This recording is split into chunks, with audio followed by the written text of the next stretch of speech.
Hello, नमस्ते and अस्सलाम वालेकुम टू यू ऑल। मेरा नाम है मनोज योगावाला और मैं आप सभी को हमारे इस लाइव इंटरव्यू शो में वेलकम करता हूं, जिसका नाम है mindful journeys with Manoj Teja. तो हर बार की तरह हमारे साथ एक बहुत ही ज़बरदस्त गेस्ट मौजूद होते हैं। तो आज हमें ज्वाइन किया है अमित कुमार ने, जो कि अवारी टावर में एक कलरी आर्ट के शेफ हैं। तो आए हम अमित कुमार के बारे में जानते हैं कि ये क्या करते हैं और इनका प्रोफेशन क्या है। जी हेलो, नमस्ते। हाँ, नमस्ते मनोज, क्या हाल है? ठीक है, और आप सुनाएं, आप कैसे हैं? बस ठीक ठाक। अच्छा, सबसे पहले अमित कुमार, हमारी जो एक रिवायत है कि जब भी इंटरव्यू शुरू होता है तो हमारे जो गेस्ट होते हैं वो हमारे पब्लिक को जो है वो अपने बारे में बताते हैं। तो आप भी अपना एक प्यारा सा तारुफ करवाएं, ताकि हमारे जो ऑडियंस है वो जान सके कि आया अमित कुमार कौन है और क्या करते हैं। जी। अच्छा, मेरा इंट्रोडक्शन ये है कि मेरा नाम अमित कुमार है और मैं आवारी टावर में एज अ कॉमर्स शेफ हूँ। मेरी जो स्पेशलिटी है वो है कोल्ड सेक्शन है। जो जितने भी एपेटाइजर्स जो फूड होते हैं उनको मैं बनाता हूँ आवारी टावर के किचन के अंदर। तो ये है थोड़ा सा इंट्रोडक्शन। और इसके अलावा मैंने जो है Pakistan institute of tourism and hotel management से डिप्लोमा किया है। देन उसके बाद 2 इयर्स की अप्रेंटिसशिप की है जो आवारी टावर में ही की है। देन इसके बाद कंटिन्यूसली मैंने आवारी टावर में जॉब कर रहा हूँ अभी तक। अच्छा, अमित कुमार, क्या आप बता सकते हैं कि एक जो शेफ होता है उसकी ज़िंदगी कैसे होती है? वो कैसे ज़िंदगी गुज़ारता है? सच बताऊं तो एक शेफ की जिंदगी बहुत ही टफ होती है, क्योंकि उसकी जो जॉब टाइमिंग जो होती है वो 9 आवर्स होती है। कभी 9 आवर्स से ज़्यादा भी होती है, 12 आवर्स, कभी 18 आवर्स। क्योंकि हमारे जो होटल इंडस्ट्री में जो किचन ऑपरेशन होता है वो 24 आवर्स होता है। तो 24 आवर्स में हमारी जो 3 शिफ्टों में हम जो है ना उसको काम को करते हैं। पहली शिफ्ट होती है मॉर्निंग, फिर दूसरी शिफ्ट होती है इवनिंग, और तीसरी शिफ्ट होती है नाइट। तो हम तीनों शिफ्टों में जो है ना काम करते हैं। पहली शिफ्ट में अगर हम काम कर रहे हैं मिसाल है, तो फिर वो काम जब खत्म होता है हमारा 4-5 बजे तक, तो दूसरी शिफ्ट आती है 3 बजे। तो उसको में हम फिर एंड ओवर करते हैं। अगर वो मिसाल है दूसरी शिफ्ट का अगर कोई भी हमारा शेफ अगर नहीं आता, एब्सेंट हो जाता है, तो उसकी जगह पे हमें काम करना पड़ता है। तो इट्स टू टफ कि हमें उसकी जगह पे काम करना दोबारा से, और फिर रात तक 12 बजे तक उसको वाइंड अप करना। तो ये एक शेफ के लिए बहुत ही डिफिकल्ट होता है कि सुबह से अगर मॉर्निंग में आया है वो, तो रात को 12 बजे तक वो जो है काम करता रहेगा कंटिन्यूसली किचन के अंदर। तो वो तो एक शेफ की इतनी टफ जिंदगी होती है, लाइफ होती है, इतने 9-9 घंटे काम करना होता है।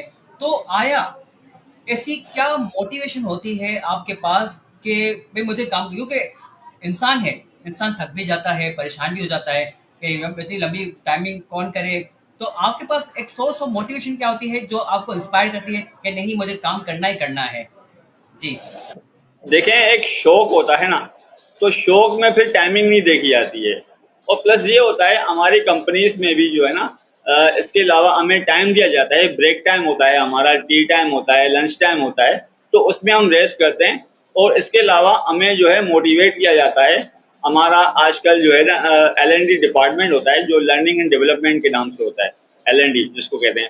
तो फिर वो हमें 1 घंटे के लिए थोड़ा रेस्ट देते हैं। वो हमें फिर 1 घंटे के अंदर वो हमें उसमें सेक्शन में बिठाते हैं, हमें जो है ना ट्रेन करते हैं, हमें थोड़ा मोटिवेट करते हैं, हमें समझाते हैं। तो उसमें भी हमें काफ़ी इसमें फ़र्क पड़ता है। तो हमें ऐसा नहीं है कि हमें बिल्कुल वक्त नहीं मिलता है, वक्त मिलता है हमें, बिल्कुल मिलता है। तो ऐसा नहीं है कि होटल इंडस्ट्री में बिल्कुल ही बिजी होते हैं, बिजी भी होते हैं, ऐसा भी होता है। लेकिन ये हमें मोटिवेट भी करना होता है उनको, वो हमें ट्रेन भी करते हैं। तो कई सारी चीज़ें होती हैं वैसे इस 9 आवर्स के अंदर हमारे पास।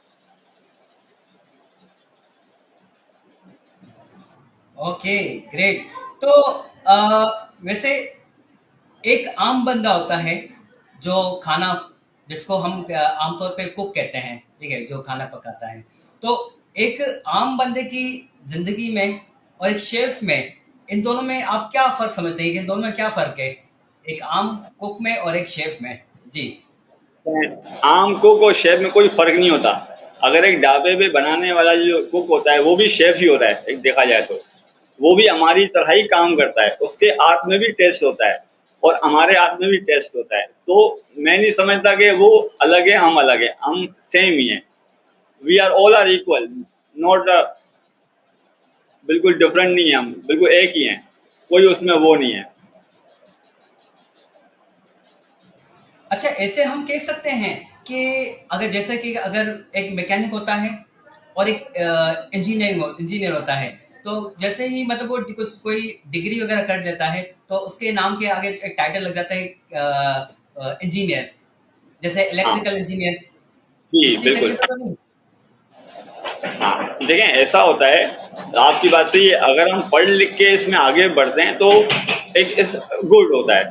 अगर वो पढ़े लिखे नहीं है लेकिन वो उसमें ही रह जाते हैं, उसकी जॉब जो होती है उसी में लिमिटेड हो जाती है। हम जो होते हैं पढ़े लिखे फिर आगे बढ़ते हैं, हाई फाई उसमें जाते हैं, 5 स्टार होटल्स में, रेस्टोरेंट्स में जाते हैं। तो ये फर्क जरूर होता है एजुकेशन के हवाले से। तो अच्छा, अगर वैसे पाकिस्तान की बात करते हैं, तो पाकिस्तान में ये जो शेफ है, इसका क्या स्कोप है? अगर कोई शख्स करना चाहे, तो और कोई आम बंदा है, कोई एक्स वाई जेड कोई भी, वो अगर पूछे कि अगर मैं करना चाहूँ तो उसका स्कोप क्या है करने का? जी। देखें, स्कोप पाकिस्तान में भी है, ऐसा नहीं है नहीं है। पाकिस्तान में फर्स्ट स्कोप जो होता है वो प्रायोरिटी प्रायोरिटी जो होती है, अहमियत होती है कि एक होटल इंडस्ट्री में जाना। फिर सेकंड जो उसके पास चॉइस होती है वो होती है रेस्टोरेंट। और फिर थर्ड चॉइस जो होती है वो होती है कैटरिंग्स होती हैं, या डिफरेंट डिफरेंट जो कंपनीज होती हैं उसमें भी किचन्स होते हैं। तो ये फर्क जरूर होता है। तो पहली जो प्रायोरिटी तो हम देते हैं जो पढ़ लिख के इसमें आते हैं, जैसे ग्रेजुएशन करके आते हैं, तो प्रायोरिटी ये होती है कि हम एक 5 स्टार होटल्स में काम करें, क्योंकि उनका जो बहुत ही बड़ा ऑपरेशन होता है, उनको काम करना, उनके साथ काम करना, उसको एक्सपीरियंस करना, तो बहुत ही अच्छा होता है। तो पहली तो प्रायोरिटी हम होटल्स को ही देते हैं। और इसके अलावा जो है पाकिस्तान के अलावा क्या इसकी वर्थ है बाद ममालिक में? देखें, हम पाकिस्तान अगर नेशनलिटी की बात करें ना, तो हम पाकिस्तानी नेशनलिटी वाले जो प्रायोरिटी देते हैं तो पहले तो दुबई देते हैं, गल्फ कंट्रीज को देते हैं, क्योंकि उसमें ज़्यादा डिमांड्स है। पूरे ऑल ओवर जो है गल्फ कंट्रीज में टूरिज्म ज़्यादा है। अगर आप दुबई देखें, टूरिज्म बहुत ज़्यादा दुबई में है, तो वहाँ पर जॉब अपॉर्चुनिटीज ज़्यादा है और वहाँ सैलरी भी उस हिसाब से दी जाती है, सही है। तो इसलिए जो प्रायोरिटी होती है हमारी ये होती है कि हमारा जो स्कोप है वो वहीं पर है। इसके बाद देन अगर स्कोप ज़्यादा है तो यूरोप कंट्रीज है, आप अमेरिका है, यहाँ पर है। तो स्कोप पाकिस्तान से ज़्यादा तो खैर बाहर है, ज़रूर, ये आप ज़रूर कह सकते हैं। अच्छा, एक शेफ बनने के लिए आपको क्या-क्या मतलब क्वालिफ़िकेशन क्या चाहिए होती है एक शेफ बनने के लिए? देखिए, क्वालिफिकेशन की अगर बात करें तो पाकिस्तान में जो इसकी क्वालिफिकेशन है या उसकी जो वो है इंटरमीडिएट होती है। इंटरमीडिएट करते हैं आप किसी भी फील्ड के अंदर, आर्ट्स है, कॉमर्स है या साइंस है, जो भी है। देन आप उसमें डिप्लोमा कर सकते हैं, या आप पोस्ट ग्रेजुएशन होती है आजकल culinary आर्ट की, वो पोस्ट ग्रेजुएशन करके फिर आप जो है ना 2 इयर्स की अप्रेंटिसशिप होती है होटल इंडस्ट्री में, जो ट्रेनिंग होती है, सही मायनों में आप उसमें प्रैक्टिस कर सकते हैं, सीख सकते हैं। तो देन उसके बाद जॉब होती है एक्चुअली। तो थोड़ा सा ये कि आप लगा लें, 4 साल लगा लें पहले सीखने के लिए, देन आप जॉब कर सकते हैं इसके में। अगर कोई शख्स है मतलब आपने यानी क्वालिफ़ाइड नहीं है, जिन्होंने बेचारों ने मैट्रिक भी नहीं की, तो क्या वो इस फ़ील्ड में आ सकते हैं या नहीं आ सकते? देखिए, आजकल तो इस फील्ड के अंदर तो हाई क्वालिफाइड होना लाजमी है। अगर आप देखें, अब अगर बहुत सारे जो इंस्टीट्यूट हैं, कॉथम है, स्किल्टन है या पिथम इंस्टीट्यूट है, तो वो प्रायोरिटी यही देते हैं कि आपकी जो है एकेडमिक क्वालिफिकेशन जो होती है आजकल, वो इंटर होनी लाजमी है। मैट्रिक के बाद भी आप इंटरमीडिएट कर सकते हैं, लेकिन culinary आर्ट के अंदर इंटरमीडिएट होता है आजकल, लेकिन मैट्रिक के बाद इंटरमीडिएट होता है, वो भी प्रोग्राम इसमें शामिल है वैसे आजकल। तो ये कहाँ-कहाँ से होते हैं और इसकी जो प्राइसेस है, वो क्या इसकी कॉस्ट क्या होती है? देखें, जो डिफरेंट डिफरेंट इंस्टीट्यूट्स हैं वो प्राइवेट हैं। एक इंस्टीट्यूट है प्रथम इंस्टीट्यूट, जो एक गवर्नमेंट का इदारा है। वहाँ से अगर आप करते हैं तो आपको उतना कॉस्टली नहीं पड़ता। देन इसके बाद जो ज़्यादा कॉस्टली जो पड़ता है वो गौथम है, स्किल्टन है, स्किल विले, और ये सारे जो इंस्टीट्यूट हैं ये ज़्यादा प्राइवेट हैं, तो इसमें ज़्यादा हाई कॉस्ट होती है। अभी मैंने रिसेंटली पता किया था, तो पोस्ट ग्रेजुएशन की जो फीस है 2 इयर्स की वो है 5 लाख। तो 5 लाख में एक पोस्ट ग्रेजुएशन होती है कैलिनरी आर्ट के अंदर से। वो पोस्ट ग्रेजुएशन सिर्फ 1 साल का होता है? सिर्फ 2 इयर्स के लिए, 2 इयर्स की जो पोस्ट ग्रेजुएशन होती है। ओके, तो अगर वो शख्स अगर वो 2 ईयर की अगर वो ग्रेजुएशन कर लेता है, तो उसके बाद फिर वो शख्स क्या कहाँ तक पहुँचता है? किस लेवल तक पहुँचता है वो? देखें, वो जो 2 इयर्स की जो पोस्ट ग्रेजुएशन जो होती है, इसके बाद उसको जो है ना इंटर्नशिप करना लाजमी होती है, जो अप्रेंटिसशिप कहलाती है 2 इयर्स की। क्योंकि वो 2 इयर्स में डिफरेंट डिफरेंट जो किचन्स होते हैं हमारे पास, वो उसमें प्रैक्टिस करते हैं। वो प्रैक्टिस 2 साल के करने के बाद ही वो एबल होते हैं कि वो कहीं जॉब कर सकें। तो वैसे कोर्सेज़ क्या आप बता सकते हैं कि जो कोर्सेज़ होते हैं इस आर्ट में, इस कलिंडी आर्ट में, वो क्या-क्या कोर्सेज़ होते हैं इसके अंदर? देखें, एक कोर्स होता है जो पोस्ट ग्रेजुएशन कोर्स होता है, उसमें तमाम चीज़ें सिखाई जाती हैं, जैसे कि हमारा पाकिस्तानी क्यूजिन होती है, ठीक है, बेसिक। इसके अलावा कॉन्टिनेंटल जो क्यूजिन होती है, इसके अलावा चाइनीज़ क्यूजिन होती है। तो बहुत सारे क्यूजिन इसमें सिखाए जाते हैं। और एक जो होती है पोस्ट ग्रेजुएशन होती है, वो बेकिंग भी होती है, 1 साल का डिप्लोमा भी होता है। अगर आप सिर्फ बेकरी के अंदर अगर आप स्पेशलिस्ट बनना चाहते हैं, तो वो एक खास कोर्स होता है जिसको कहते हैं बेकरी एंड पेस्ट्रीज। उसमें आप एडमिशन लेते हैं, तो फिर वो 1 साल का वो डिप्लोमा होता है, वो आप करते हैं उसमें। ओके, ठीक, ठीक। अच्छा, तो वैसे आपने भी माशाल्लाह तौर पे आपने भी ये सारे कोर्सेज़ अगर किए हैं, तो आप ड्यूरिंग जब आप कर रहे थे, तो आपको किन-किन चैलेंज का सामना करना पड़ा था? देखें, मेन जो चीज़ होती है ना, इंटर्नशिप होती है। इंटर्नशिप जो है ना, मिलना बहुत ही टफ होता है, क्योंकि यहाँ पे टूरिज्म ना होने की वजह से जो है ना, होटल इंडस्ट्री में बिजनेस डाउन होता है। तो जब बिजनेस डाउन होता है तो ऑटोमेटिकली वो हायरिंग नहीं करते हैं किसी को, किसी ट्रेनीज को रखने के लिए या किसी को जॉब पे रखने के लिए वो एबल नहीं होते हैं, क्योंकि उनका भी एक बजट होता है। जब होटल इंडस्ट्री में बजट हाई, जब पूरा जो टूरिज्म हाई पे होता है, तो टूरिज्म हाई की वजह से उनके ऑर्डर बहुत बिजी होता है, तो किचन ऑपरेशन भी ऑटोमेटिकली बिजी हो जाता है। तो उसमें वो जो है ना, इंटर्नशिप के लिए वो हायरिंग करते हैं, तब आपको जो है इंटर्नशिप के लिए अपॉर्चुनिटी मिलती है। तो मुझे वैसे देखा जाए तो मैंने 2008 में जब मैंने किया था ये कोर्स कंप्लीट, तो मुझे बाद में जो मौका मिला 2011 में आवारी में अप्रेंटिसशिप करने का मौका मिला। तो आप अंदाजा लगा लें, 2008 से लेके 2011, तो कितने साल हो गए। तब जाके मुझे होटल इंडस्ट्री में ट्रेनिंग करने का मौका मिला। अच्छा, एक बात है कि वैसे अमूमन जो है जैसे कि कोई ख़वातीन होती हैं, वे लोग तो कहते हैं कि ये जो खाना पकाना है, ये ख़वातीन का काम होता है। तो आपके घर में ऐसा कोई चैलेंज आया था कि आप ये किस फ़ील्ड में जा रहे हैं, खाना पकाने वाले में, कहीं डॉक्टर में लग जाए या कहीं इंजीनियरिंग कर लीजिए, कोई तो घर में ऐसा कोई आपको सामना करना पड़ा इस चीज़ का? हाँ, फैमिलीज ने मुझे बोला कि ये इस फील्ड में क्यों जा रहे हो, ये तो खाना पकाने का काम है। लेकिन एक्चुअली ये जो आइडिया था मेरे फादर का नहीं था। मेरे जो फादर दोस्त थे बचपन के, उन्होंने मुझे ये आइडिया दिया था कि बेटा ये देखो, ये कोर्स कर लो, इसमें बड़ा स्कोप है। तो फिर मैंने इसकी इंफॉर्मेशन निकाली और उनसे मिला भी मैं। अब वो अंकल इस खैर दुनिया में नहीं है इस वक्त, लेकिन ये है कि उनकी एक बात याद आती है कि वो कहते थे कि बेटा इस फील्ड को ज्वाइन कर लो, तुम्हारी लाइफ बन जाएगी। तो वाकई वाकई में जो है ना लाइफ बन गई इसमें, लेकिन स्ट्रगल बहुत हो गई।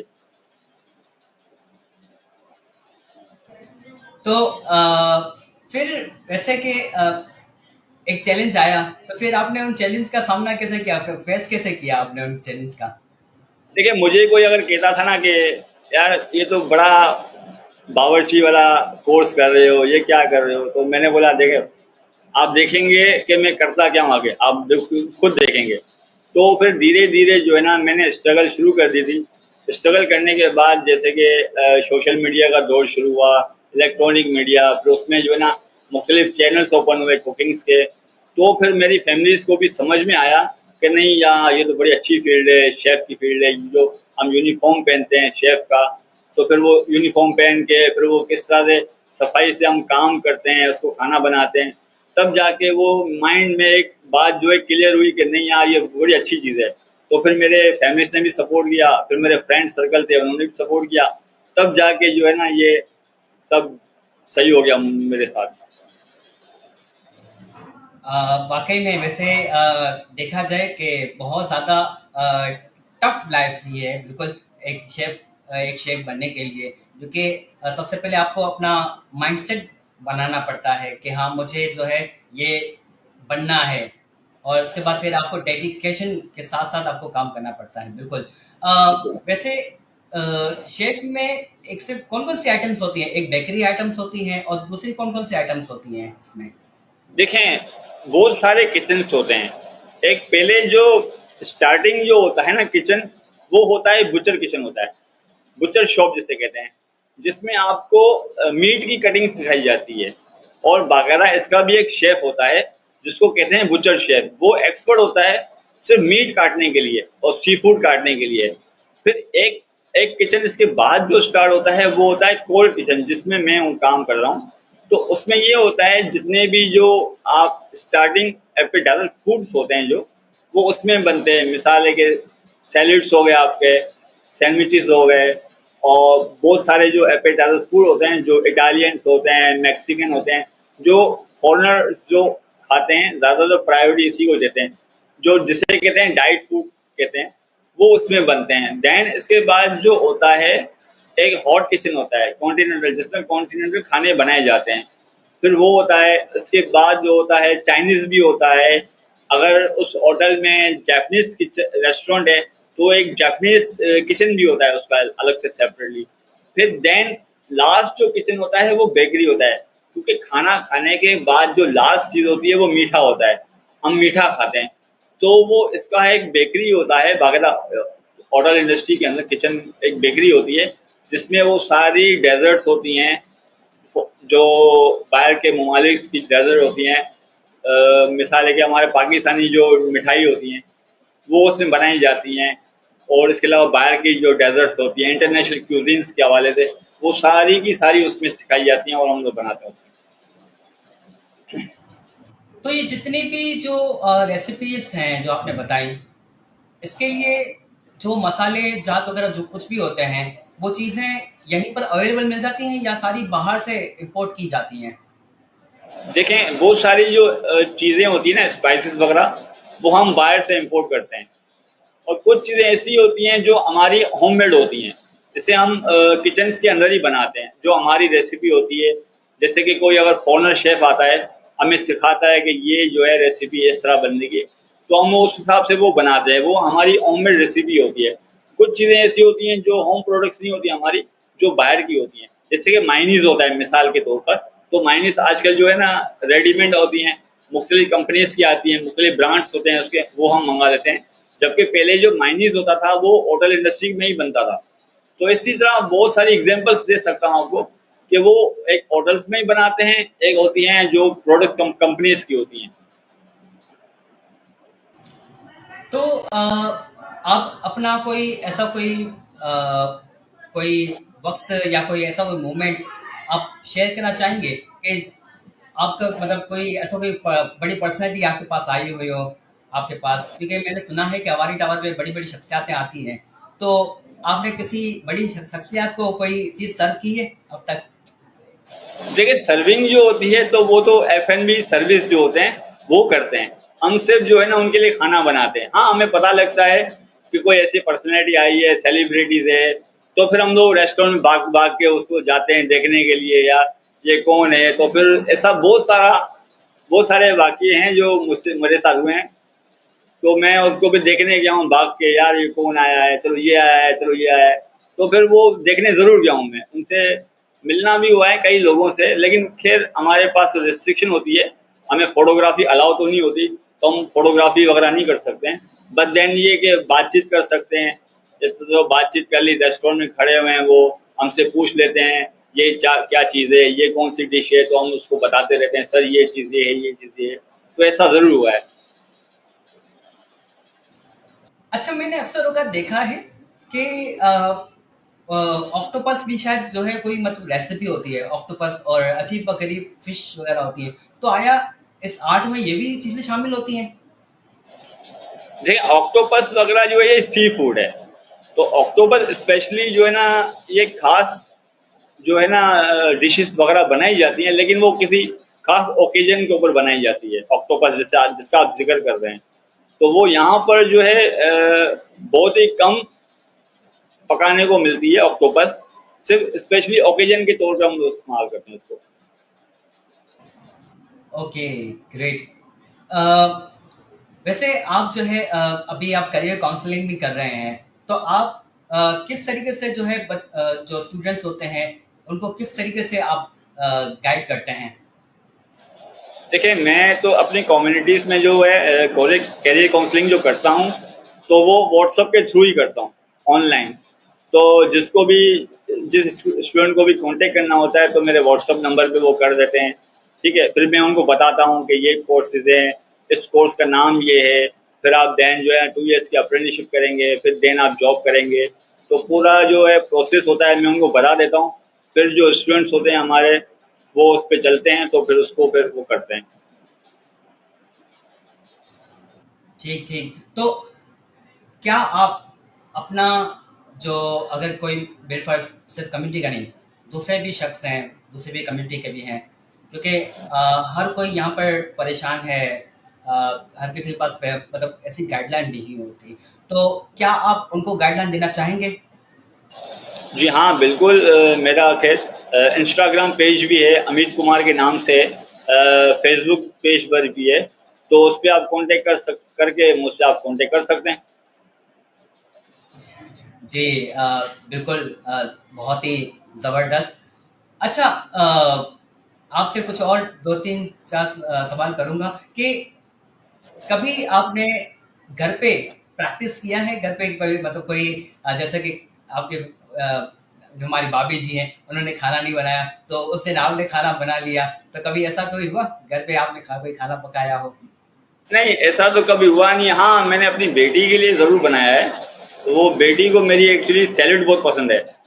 तो जो हम सैलेड्स खाते हैं, तो वो कैबिज सैलेड होती है वो बनाया है मैंने। कोल्स्लो होती है जो बर्गर के साथ खाई जाती है, तो मेरी बेटी को बड़ा पसंद है, तो मैंने अपनी बेटी के लिए बनाता रहता हूँ अक्सर। तो वो मुझे कहती है पापा ये चीज़ बना दो, तो मैं उसको फिर मार्केट से ला के कैबिज वगैरह ला के उसको माइनीस वगैरह मिला के, तो उसको मैं बना के देता हूँ, स्पेशली खास उसकी फरमाइश पर मैं। ग्रेट। ओके। तो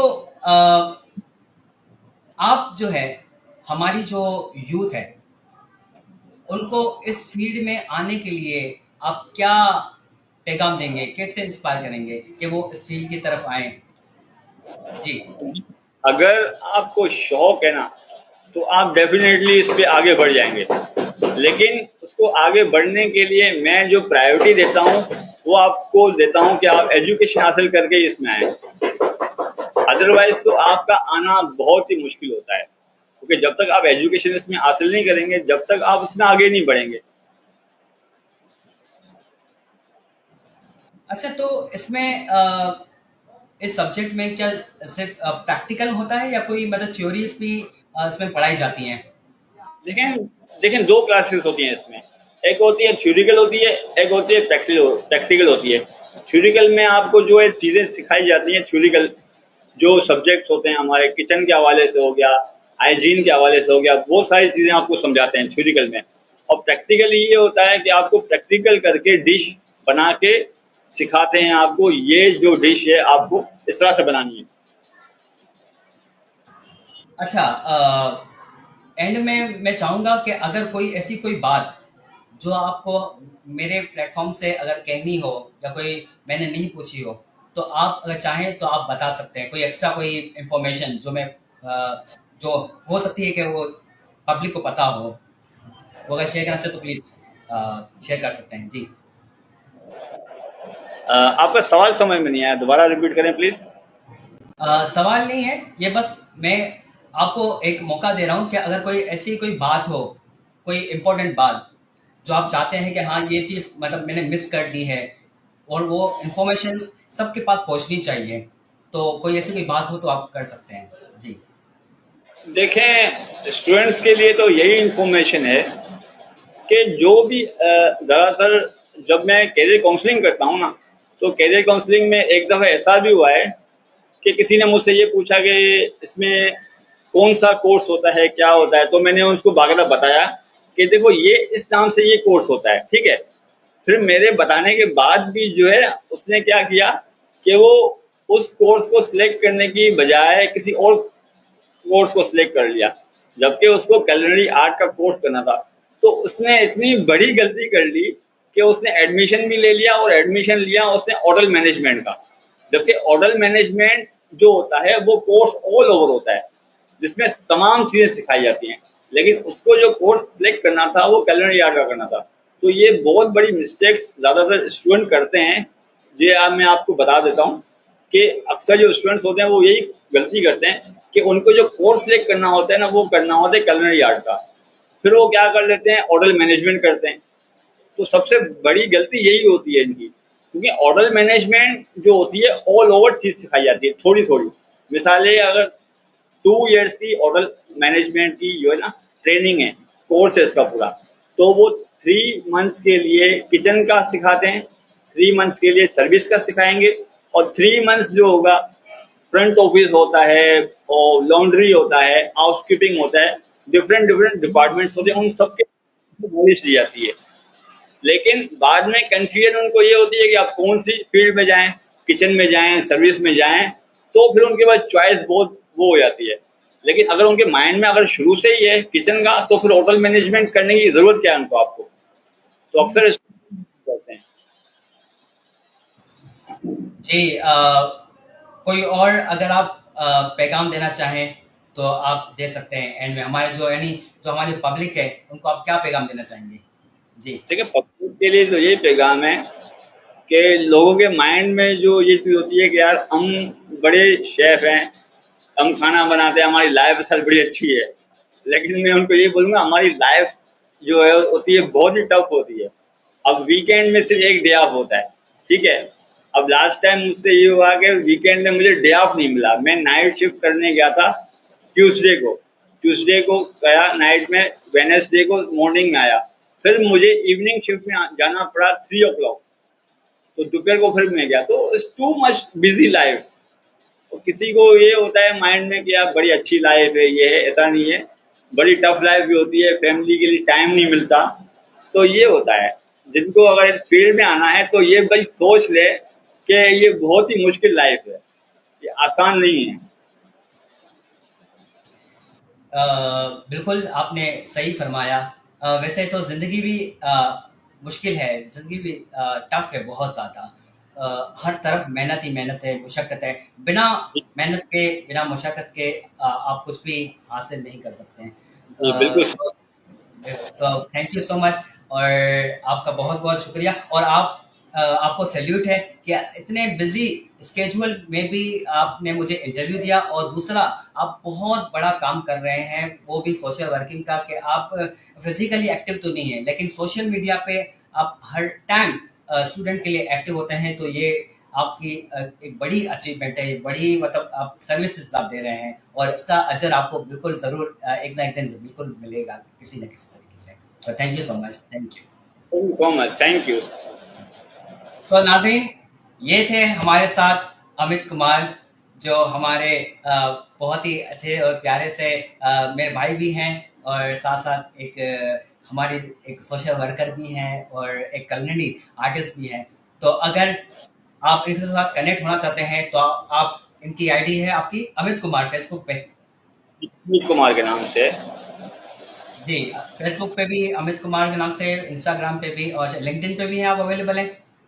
जी बिल्कुल। जी, तो आप इनसे कनेक्ट होइए, ज़रूर होइए, और कोई भी अगर सवाल हो तो आप इनसे आप बेझिझक पूछ सकते हैं, और ये आपको ज़रूर अपने जो भी आपको सवाल होंगे शेफ़ के, वो आपको जवाब देंगे। So again thank you so much. तो मैं अपना ये इंटरव्यू ख़त्म करता हूँ। तो अगर आपको मेरा इंटरव्यू पसंद आया तो प्लीज़ इसे लाइक करें, कमेंट करें और ज़्यादा से ज़्यादा लोगों में शेयर करें। तो thank you so much and thank bye. Bye.